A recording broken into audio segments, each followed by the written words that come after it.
City न्यूजच्या मराठी बातमीपत्रामध्ये मी रश्मी घुगे आपले हार्दिक स्वागत करते। सर्वात आधी एक झलक बघूया आजच्या हेडलाईन्सची। भारताच्या प्रतिउत्तराने सर्वत्र जल्लोष साजरा।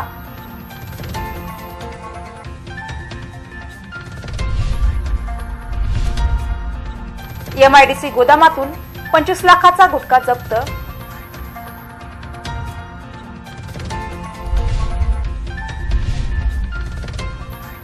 बंद घरातून लाखो रुपयांचा ऐवज लंपास।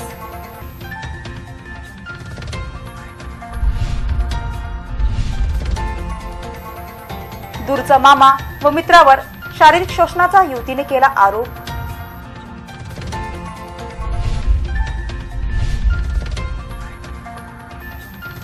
आता मोरणा नदी झाली पुन्हा बेवारस।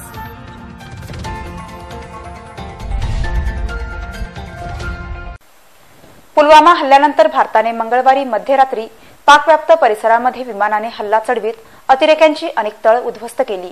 भारताच्या एअर स्ट्राईकने देशात सर्वत्र आनंदाचे वातावरण पसरले असून सर्वत्र जल्लोष साजरा होत आहे।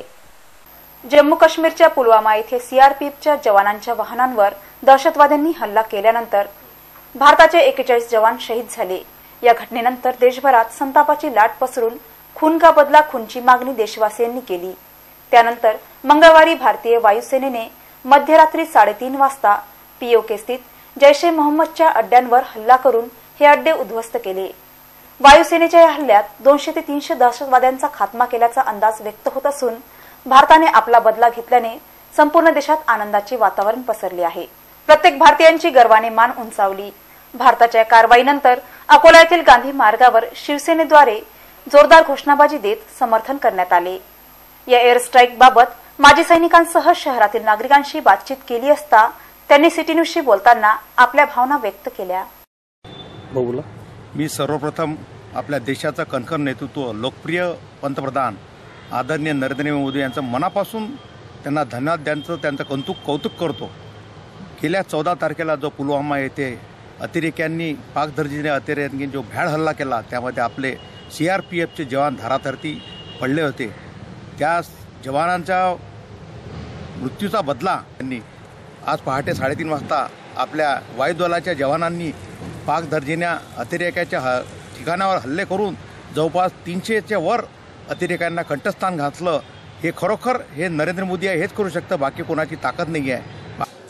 आज पूरे विश्व में भारत देश ने और भारत के नौजवानों ने बता दिया कि हम किसी से कम नहीं है। एक सहनशीलता की एक लिमिट रहती। जब अपने देश में 40 नौजवानों का पाकिस्तान के आतंकवादियों ने शहीद किए, उसी दिन देश ने निर्णय ले लिया था कि इसका जवाब देना पड़ेगा। और कल आज सुबह 3:30 बजे भारत के वीर जवानों ने उसका जवाब दिया है और 100% पाकिस्तान इससे पूरा हल चुका है। मुझे और हमारे पक्षों को इस देश के वीर जवानों पे और इस देश के पंतप्रधान पे पूरा भरोसा है कि आने वाले भविष्य में अगर कभी भी अगर ऐसी पाकिस्तान अपने ऊपर कार्रवाई करता है तो उसका मुंह तोड़ जवाब सेना देंगे। माजी सैनिक विलास उनाळे जो अपने पुलवामा में शहीद हुए सैनिकों को श्रद्धांजलि अर्पित करता हूँ और उसके बदले जो अभी हमारे सरकार ने कदम उठाए हैं वो एकदम सही है और ऐसे पाकिस्तान की तबाही मचाना चाहिए। और ये इतने से काम चलने वाला नहीं है। साला पूरा अंदर अपना फौज पूरा का पूरा अंदर ले जाकर पूरा पाकिस्तान को रगड़ दो। मोदी ने एयर अटैक किया, उसके बारे में इंडिया के हम लोग खुश है, लेकिन इससे भी ज़्यादा करारा जवाब देना चाहिए। जैसा पाकिस्तान ईट मारता तो हमने उसको पत्थर मारना चाहिए जरूर। माजी सैनिक बोलत आहे आणि हा जो पुलवामाचा बदला घेतलेला आहे पंतप्रधान नरेंद्र मोदी यांनी, त्याबद्दल मी म्हणजे खूपच म्हणजे उत्साही आहे, आनंदी आहे आणि प्रत्येक गोष्टीचा म्हणजे विचारपूर्वक त्यांनी हे घेतलेला आहे बदला। आज आपले सीआरपीएफचे जवान 40 हे शहीद झाले होते, त्याच्या बदल्यात त्यांनी 300 लोकांचा बदला घेतला। त्यामुळे मी खूप आनंदी आहे आणि असाच ईंट का जवाब पत्थर से देना चाहिए, यही मैं अपेक्षा करता हूँ। आज जे सकाळी 3:30 वाजता ही बातमी पाहण्यात आलेली आहे की जे पाकिस्तानमध्ये आतंकवाद्यावर हल्ला झालेला आहे ते भारताने प्रत्युत्तर जे त्यांना दिलेलं आहे त्याबद्दल मी कौतुकास्पद म्हणजे मला असं वाटते की कौतुक करण्यासारखं हे काम त्यांनी केलेलं आहे आणि त्याच्या बाबतीत मी त्यांचे आभारी आहे। खऱ्या अर्थाने श्रद्धांजली झाली। ते काय 40 मारतात, आम्ही फक्त 15 मिनिटात 200 ते 300 मारून टाकले। इथं फक्त झलक आहे, अजून तर पूर्ण बाकी आहे। जर पाकिस्तान त्यांच्या कारवाया थांबत नसेल तर पाकिस्तान नक्षावून उडून जाईल। एमआयडीसी मधील एका गोदामावर प्रशिक्षणार्थी आयपीएस अधिकारी पथकाने धाड टाकून प्रतिबंधित 25 लाख रुपये किमतीचा गुटखा जप्त केला। या कारवाईमुळे गुटखा माफियांमध्ये खळबळ उडाली आहे। अकोला जिल्ह्यात गुटखा पकडण्याची कारवाई सुरू असताना आयपीएस गौरव भांबरे यांनी मध्यरात्री या महिन्यातील सर्वात मोठी कारवाई केली। एमआयडीसी भागातून अंदाजे 25 लाखांचा गुटखा जप्त करण्यात आल्याची माहिती पोलीस सूत्रांनी दिली। एमआयडीसी परिसरातील एका गोडाऊनमध्ये गुटख्याचा साठा असल्याची माहिती मिळताच आयपीएस अधिकारी भांबरे यांनी पथकासह छापा टाकला। या कारवाईत पथकाने गोडाऊनमधून 20 ते 25 लाखांचा गुटखा जप्त केला। हा माल 2 वाहनातून अकोला पोलीस मुख्यालयात आणण्यात आला असून तो आज फूड अँड ड्रग्ज विभागाकडे देण्यात येणार आहे। दरम्यान ही कारवाई आयपीएस अधिकारी भांबरे तसेच पोलीस कर्मचारी अशोक अंभेरे, विकास जाधव, हुसेन खान, भटकर, प्रभाकर अढाव यांनी केली।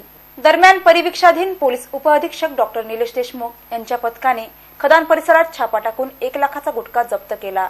तर दुसऱ्या कारवाईत प्रशिक्षणार्थी आयपीएस अधिकारी गोरख भांबरे यांच्या पथकाने पातूर येथे रात्री 11 वाजताच्या सुमारास 5 लाख रुपयांचा गुटखा जप्त केला। या कारवाईमुळे गुटखा माफियांचे धाबे दणाणले आहेत। रात्री आम्ही पातूर परिसरात गुटख्याचा ट्रक काढल्यानंतर अजून एक माहिती मिळाली की ते एमआयडीसी परिसरामध्ये जो आपला शिवनिटी पॉईंट आहे तिथे एका गोडाऊनमध्ये गुटख्याचा अवैध साठा साठवून ठेवला अशी आम्हाला माहिती मिळाली। त्यानुसार रात्री आम्ही 12 ते 1 वाजता त्या स्पॉटवर पोहोचलो आणि ते गोडाऊन तोडून आम्ही बघितले असता ते जवळपास गुटख्याची 179 पोती आम्हाला आढळून आली। त्यानुसार आम्ही कारवाई केली। ती 2 ट्रकमध्ये पोती आम्ही जप्त केली आणि फूड अँड ड्रग विभागाला आम्ही कळवण्यात आले। त्यानुसार त्यांनी पंचनामा करून त्यांनी हे गुटखा जप्त केला आहे आणि त्यानुसार आता पुढची कारवाई करणार। सर गुटखा कोणाचा होता काय? गुटखा आता माहीत नाही, ते मालक कोणी आता त्याचा पुढचा तपास एकच राहता। सर अंदाजे गोडाऊन कोणाच्या मालकीचं ते माहीत नाही आम्हाला। ते गुप्त माहितीचा फक्त गोडाऊनमध्ये माहिती असं गुटखाचं माहीत मिळालं। त्याचा आता पुढचा तपास करून पोलीस कळवतो। सर अंदाजे कितीचा माल आहे? अंदाजे हा सांगितल्यानुसार 20 ते 22 लाखाच्या आसपास। खदान पोलीस स्टेशन हद्दीतील विद्यानगरमधून एका बंद घरातून अज्ञात चोरट्याने लाखो रुपयांचा मुद्देमाल लंपास केला। या प्रकरणी पोलीस तक्रारीनंतर आरोपींचा शोध घेत आहे। खदान पोलीस स्टेशन अंतर्गत येणाऱ्या विद्यानगर येथे अज्ञात चोरट्यांनी एका आलिशान घराला निशाणा बनवीत लाखो रुपयांचा ऐवज लंपास केला। विद्यानगर परिसरात दिनेश शहा यांचा आलिशान बंगला आहे। मागील आठवड्यापासून शहा परिवार काही कारणास्तव मुंबई येथे गेले होते। याचा फायदा घेत अज्ञात चोरट्यांनी दिनेश शहा यांच्या घरात प्रवेश करीत मोठ्या आरामात चोरी केली। या घटनेत जवळपास 5 ते 6 लाख रुपयांचा मुद्देमाल लंपास केल्याची बाब समोर आली आहे। खदान पोलीस स्टेशनला या संदर्भात तक्रार दाखल करण्यात आली असून पुढील तपास पोलीस करीत आहेत। दूरच्या मामासह मित्राने शारीरिक शोषण केल्याचा आरोप एका युवतीने केला असून डावकी रोड पोलीस स्टेशनला या संदर्भात युवतीने तक्रार केली। दूरच्या नात्याने भाची येत असलेल्या एका युवतीला मामा व त्याच्या मित्राने जीने मुश्किल करून टाकले। या दोघांनी तिची अश्लील व्हिडिओ क्लिप काढली आणि ती सोशल मीडियावर व्हायरल करण्याची धमकी देऊन तब्बल 6 वर्ष तिचे विविध ठिकाणी नेऊन लैंगिक शोषण केले। अखेर तिने या प्रकरणी डाबकी रोड पोलीस स्टेशनला आज मंगळवारी लेखी फिर्याद पोलीस स्टेशनला दाखल केली असून या प्रकरणी गुन्हा दाखल करण्याची प्रक्रिया वृत्त लिहेपर्यंत सुरू होती। पोलीस सूत्रांकडून प्राप्त माहितीनुसार डाबकी रोड परिसरात राहणाऱ्या एका 20 वर्षीय युवतीने डाबकी रोड पोलीस स्टेशनला फिर्याद दिली की तिचा दूरच्या नात्याने मामा येत असलेल्या जयहिंद चौकातील निकेश ज्ञानेश्वर डायलकर याच्या घरी तिचे येणे जाणे होते। याचा फायदा घेऊन निकेशने तिच्यासोबत लैंगिक संबंध प्रस्थापित केले। त्यावेळी ती फक्त 14 वर्षाची होती। तेव्हापासून त्याने आतापर्यंत शारीरिक शोषण केले। त्याने या युवतीची अश्लील व्हिडिओ क्लिप काढली आणि ती व्हायरल करण्याची धमकी देत तिच्यावर लैंगिक अत्याचार केला। त्याला या कामात मलकापूर भागातील राम गणेश इंगळे याने सुद्धा साथ दिली व त्यानेही या युवतीवर लैंगिक अत्याचार केले। या दोघांनी तिचे तब्बल 6 वर्ष लैंगिक शोषण केले। एवढेच नव्हे तर तिला धमक्याही दिल्या। यामुळे तिचे मनोबल खचले आणि तिची प्रकृती ढासळली। ती सध्या उपचार घेत आहे। दरम्यान तिची फिर्याद डाबकी रोड पोलिसांनी दाखल करून घेतली असून या प्रकरणात पोलिसांनी राम इंगळे याला ताब्यात घेतले आहे। वृत्त लिहेपर्यंत या प्रकरणी गुन्हा दाखल करण्याची प्रक्रिया सुरू होती, परंतु हे प्रकरण जुने शहर पोलिसांच्या सुपूर्द करण्यात आल्याची माहिती प्राप्त झाली आहे। अकोला शहरातून वाहणाऱ्या मोरणा नदीला स्वच्छ करण्यासाठी लोक चळवळीतून अभियान राबविण्यात आले, परंतु त्यानंतर याचा विसर पडल्याने मोरणा नदीपात्र पुन्हा एकदा बेवारस झाले असून या नदीपात्रात जलकुंभींचा एकाधिकार निर्माण झाला आहे। तत्कालीन जिल्हाधिकारी आस्तिक कुमार पांडे यांनी लोकसहभागातून अकोला शहरातून जाणाऱ्या व पूर्णपणे दूषित झालेल्या मोरणा नदीला स्वच्छ करण्यासाठी मोरणा स्वच्छता अभियान राबविले होते। यासोबतच लक्झरी बस स्थानकाजवळील जागेवर सौंदर्यीकरणाचे काम सुरू करण्यात आले होते। या स्वच्छता अभियानाची दखल प्रधानमंत्री नरेंद्र मोदी यांनी आपल्या मन की बात या कार्यक्रमात घेतली होती। त्यानंतर पूर्णतः व्यावसायिक मोरणा महोत्सवाचे आयोजन करण्यात आले होते। त्यामुळे या अभियानाला पूर्णपणे मातीमोल करण्याचे काम महोत्सवाने केले। जिल्हाधिकारी आस्तिक कुमार पांडे यांची बदली बीड जिल्ह्यात जिल्हाधिकारी म्हणून झाली, तर एसडीएम खडसे यांची बदली अमरावती येथे उपजिल्हाधिकारी पदी झाली। तर दुसरीकडे मोरणा नदी पात्रात पुन्हा जलकुंभीने एकाधिकार जमविण्यास सुरुवात केली। नदी पात्रातील सौंदर्यीकरणाचे कामही थंड बस्त्यात सुरू आहे। स्वच्छ मोरणा मिशनमध्ये अकोलावासियांचे अभूतपूर्व योगदान आहे, परंतु या योगदानाचे कोणतेही मोल राहिलेले नाही। हजारो नागरिक, सामाजिक संघटना, संस्थांनी स्वच्छ मोरणा मिशन राबविण्यास योगदान दिले। त्यामुळे मोरणा नदीला गतवैभव प्राप्त झाले होते, परंतु पुन्हा काम ठप्प झाल्याने मोरणा नदी दुरावस्थेकडे वळली आहे। मोरणा नदी पात्रात जलकुंभीचा एकाधिकार सुरू झाला आहे। आगामी लोकसभा निवडणुका पाहता शासकीय मशिनरी आता 3 महिन्यासाठी निवडणूक कामात व्यस्त राहतील। त्या कारणाने मोरणा पुन्हा दूषित होऊन नाल्या समान वाहत राहतील। हेच कदाचित आपल्या अकोलेकरांच्या भाग्यात आहे। सिटी न्यूज करता राम तिवारी यांची विशेष रिपोर्ट।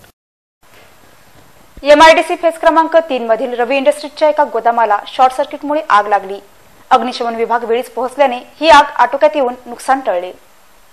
अकोला शहरापासून जवळच असलेल्या राष्ट्रीय महामार्ग क्रमांक 6 वरील एमआयडीसी फेज क्रमांक 3 मधील रवी इंडस्ट्रीजच्या एका गोदामाला शॉर्ट सर्किटमुळे आग लागली। या गोदाममध्ये मोठ्या प्रमाणात तुरीचा साठा ठेवण्यात आला होता। सुदैवाने अग्निशमन विभाग काही वेळातच घटनास्थळी पोहोचल्याने ही आग तत्काळ आटोक्यात आली। या आगीत जवळपास 40 ते 50 तुरीचे पोते जळून खाक झाले। अग्निशमन विभाग वेळेवर पोहोचला नसता तर आगीत लाखोंचे नुकसान झाले असते। रवी इंडस्ट्रीजच्या गोदामातील आग विझवताना पाण्याचा मारा केल्याने गोदामातील जवळपास 300 ते 350 पोती ओली झाली। एवढे नुकसान मात्र पाण्याच्या माऱ्यामुळे झाले। या संदर्भात रवी इंडस्ट्रीजच्या संचालकांना विचारणा केली असता त्यांनी बोलण्यास नकार दिला। डॉक्टर पंजाबराव देशमुख कृषी विद्यापीठामध्ये 3 मार्चला नवउद्योजकांसाठी स्पर्धा आयोजित करण्यात आली असून याचा लाभ घेण्याचे आवाहन सीईओ यांनी एका पत्रकार परिषदेमधून केले। नाविन्यपूर्ण उद्योगांना प्रोत्साहन देण्यासाठी शासनातर्फे बिझनेस प्लॅन स्पर्धेचे आयोजन 3 मार्च रोजी डॉक्टर पंजाबराव देशमुख कृषी विद्यापीठाच्या सभागृहात करण्यात आले असून या स्पर्धेत सहभागी होण्याचे आवाहन जिल्हा प्रशासनातर्फे जिल्हा परिषद सीईओ आयुष प्रसाद यांनी सोमवारी आयोजित पत्रकार परिषदेमध्ये केले। औद्योगिक आर्थिक विकासाला चालना मिळावी यासाठी राज्यात स्टार्टअप धोरण राबविण्यात येत आहे। त्यानुसार राज्यातील नवउद्योजकांना प्रोत्साहन मिळावे यासाठी कौशल्य विकास विभागातर्फे विविध उपक्रम राबविण्यात येत आहेत। अकोला जिल्ह्यातही उद्योगांच्या भराभराटीसाठी संधी आहे। या संधीचे सोने होण्यासाठी आणि नवउद्योजकांना प्रोत्साहन मिळावे यासाठी राज्य शासनाने या योजनेला पुढाकार घेतला आहे। या उपक्रमाच्या माध्यमातून नवउद्योजकांना संधी दिली जाणार आहे। कृषीवर आधारित आणि शेतीपूरक उद्योजकांसोबत इतर क्षेत्रात नाविन्यपूर्ण कल्पना घेऊन पुढे येणाऱ्यांसाठी ही स्पर्धा आयोजित करण्यात आली आहे, असेही सीईओ आयुष प्रसाद यांनी सांगितले। अमरावती विभागातील उपजिल्हाधिकारी दर्जाच्या अधिकाऱ्यांची बदली करण्यात आली। आगामी लोकसभा निवडणूक पाहता महसूल विभागातील अधिकाऱ्यांच्या बदली प्रक्रिया राबविण्यात येत आहेत। लोकसभा निवडणुकीच्या पृष्ठभूमीवर जिल्हा प्रशासनातील उपजिल्हाधिकारी दर्जाच्या अधिकाऱ्यांच्या बदल्या करण्यात आल्या आहेत। यामध्ये उपजिल्हाधिकारी राजेश खवले, एसडीओ प्राध्यापक संजय खडसे यांचाही समावेश आहे। अमरावती विभागातील उपजिल्हाधिकारी दर्जाच्या अधिकाऱ्यांची बदली करण्यात आली आहे। काही अधिकाऱ्यांच्या बदली आदेशात अंशतः बदल करण्यात आला आहे। महसूल उपजिल्हाधिकारी या पदावर कार्यरत राजेश खवले यांची निवडणूक उपजिल्हाधिकारी या पदावर अकोल्यातच बदली करण्यात आली आहे। निवडणूक उपजिल्हाधिकारी वैशाली देवकर यांची बुलढाणा जिल्ह्यात जळगाव जामोद येथे उपविभागीय अधिकारी पदावर बदली केली आहे। या पदावर पूर्वी बाळापूरचे उपविभागीय अधिकारी संजय खडसे यांची बदली करण्यात आली होती. मात्र त्यांच्या बदली आदेशात बदल करून त्यांना अमरावती येथे मागासवर्गीय कक्षात उपजिल्हाधिकारी पदावर नियुक्त करण्यात आले आहे. गजानन सुरंजे यांची त्यांनी जागा घेतली आहे. सुरंजे यांची अकोला येथे उपजिल्हाधिकारी महसूल या पदावर बदली करण्यात आली आहे. डाकी रोड पोलिसांनी एका लक्झरीमधून गोवा येथून आणलेली विदेशी दारू जप्त केली. या कारवाईमध्ये लक्झरी बसही जप्त करण्यात आली. केवळ गोवा राज्यात विक्रीसाठी असलेली विदेशी दारूची पुण्यातून अकोल्यात अवैधरित्या वाहतूक करीत असलेल्या पर्पल या खासगी लक्झरी बसला डाकी रोड पोलिसांनी सोमवारी सायंकाळी ताब्यात घेतले. या बसमधून फक्त गोव्यासाठी विक्रीस असलेली विदेशी दारूच्या 33 मोठ्या बॉटल जप्त करण्यात आल्या असून बससह 20 लाखांचा मुद्देमाल जप्त करण्यात आला आहे. पुण्यातून अकोल्यात येत असलेल्या पर्पल या खासगी बसमध्ये केवळ गोव्यात विक्रीसाठी असलेली विदेशी दारू आणण्यात येत असल्याची माहिती डाकी रोड पोलिसांना मिळाली. या माहितीवरून पोलिसांनी सोमवारी सकाळी बाळापूर नाक्यावर पाळत ठेवून पर्पलची MH14 CW 2373 क्रमांकाची खासगी बस ताब्यात घेतली. झाडाझडती घेतली असता यामध्ये विदेशी दारूच्या 33 बॉटल आढळल्या. या विदेशी दारूची गोव्यातील किंमत 9,000 रुपयांची असली तरी अकोल्यात ही दारू तब्बल 50,000 रुपयांमध्ये विक्री होत असल्याची माहिती पोलिसांना दिली. 260 रुपये गोव्यात किंमत असलेली ही दारू अकोल्यात तब्बल 900 ते 1,000 रुपये बॉटलप्रमाणे विक्री होत असल्याचे पोलिसांनी सांगितले. पर्पल बसमधूनही विदेशी दारूची अशा प्रकारे अवैधरित्या वाहतूक करीत मोठा गोरखधंदा सुरू होता. मात्र त्याचा पोलिसांनी पर्दाफाश केला. संत श्रेष्ठ श्री गजानन महाराजांचा प्रगट दिन उत्सवानिमित्त शहरात ठिकठिकाणी महाप्रसादाचे वितरण करण्यात आले. याचा लाभ लाखो भाविकांनी घेतला. सोमवार 25 फेब्रुवारीला अकोला शहरासह सर्वत्र अत्यंत उत्साहपूर्ण वातावरणात संत श्रेष्ठ श्री गजानन महाराजांचा 141वा प्रगट दिन उत्सव साजरा करण्यात आला. अकोला शहरात प्रगट दिन उत्सवानिमित्त ठिकठिकाणी महाप्रसादाचे वितरण करण्यात आले. श्री गजानन महाराजांच्या सर्व मंदिरांसोबतच प्रमुख रस्त्यांवर चौकाचौकात शोभामंडप टाकून श्रींची प्रतिमा फोटोसहित स्थापित करून महाप्रसाद वितरित करण्यात आला. काही ठिकाणी बेसन भाकर व बुंदीचे वितरण झाले तर काही ठिकाणी पंचपक्वान्नाचे वितरण करण्यात आले. अधिकतर ठिकाणी सकाळपासून ते उशिरा रात्रीपर्यंत महाप्रसाद वितरित करण्यात आला. श्री गजानन महाराजांच्या 141व्या प्रगट दिनानिमित्त सर्व भेदभाव विसरून मोठ्या श्रद्धेने प्रगट उत्सव साजरा केला गेला. अकोला शहरासह ग्रामीण भागातही महाप्रसाद वितरित करण्यात आला.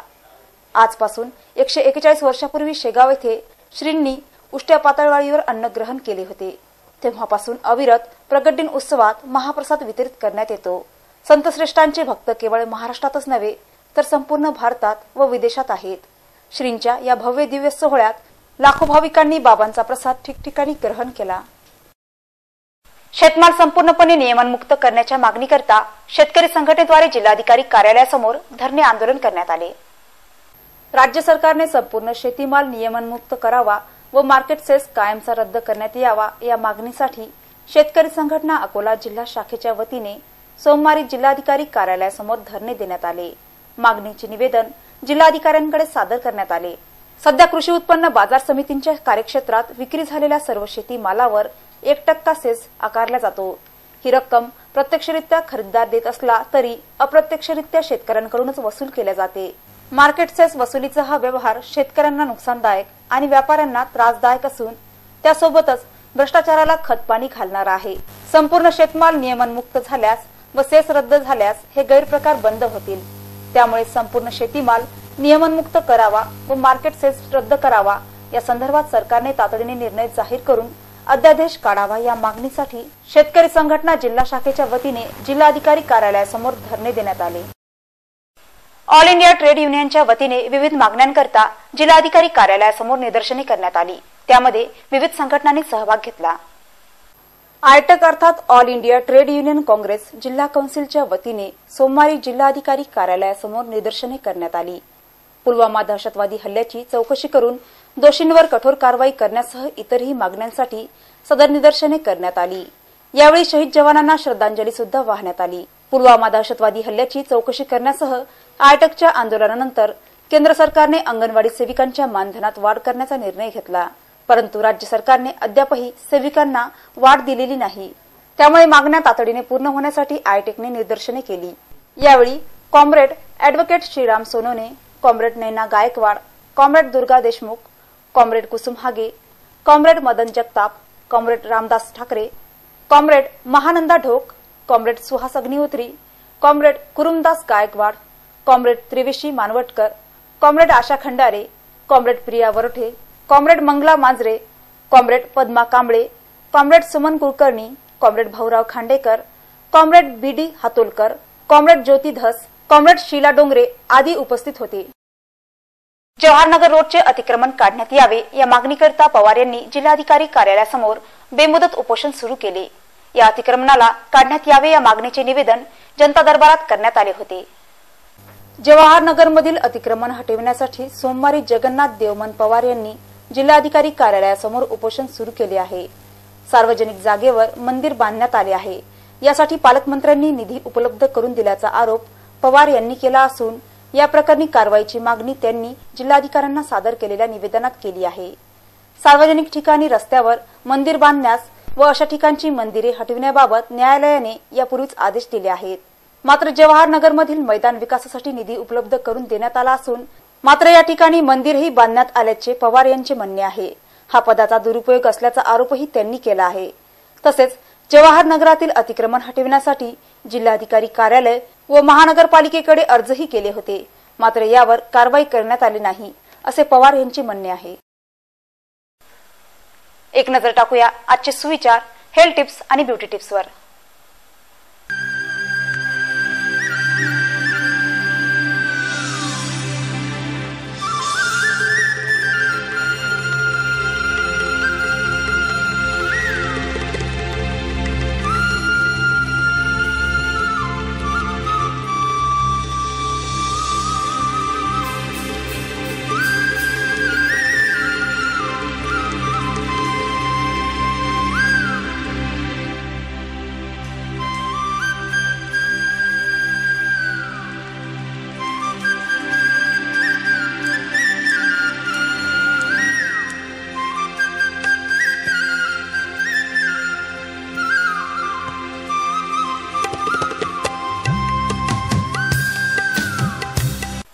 पुन्हा एक नजर टाकूया आजच्या प्रमुख घडामोडींवर। भारताच्या प्रतिउत्तराने सर्वत्र जल्लोष साजरा।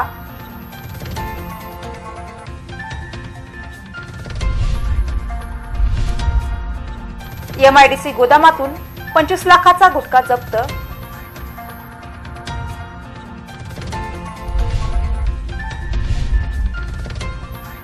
बंद घरातून लाखो रुपयांचा ऐवज लंपास।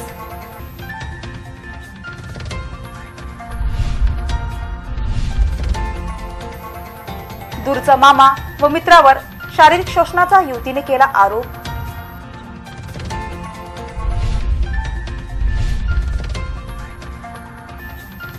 आता मोरणा नदी झाली पुन्हा बेवारस।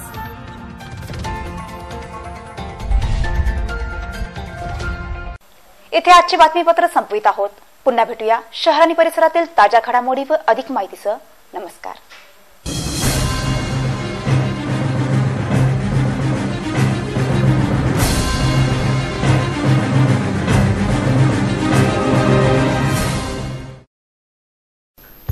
जल्द हो रहे हैं ट्राई के नियमों में भारी बदलाव। आपको ही चुनने होंगे अपने पसंदीदा चैनल्स।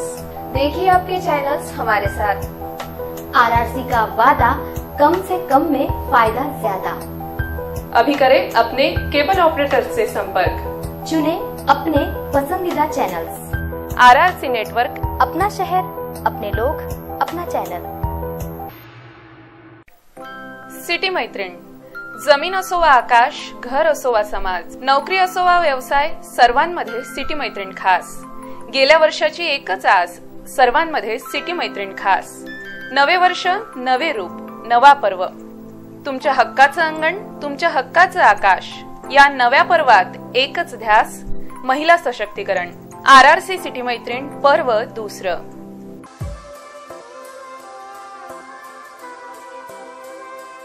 RRC Network, सेवा आमची।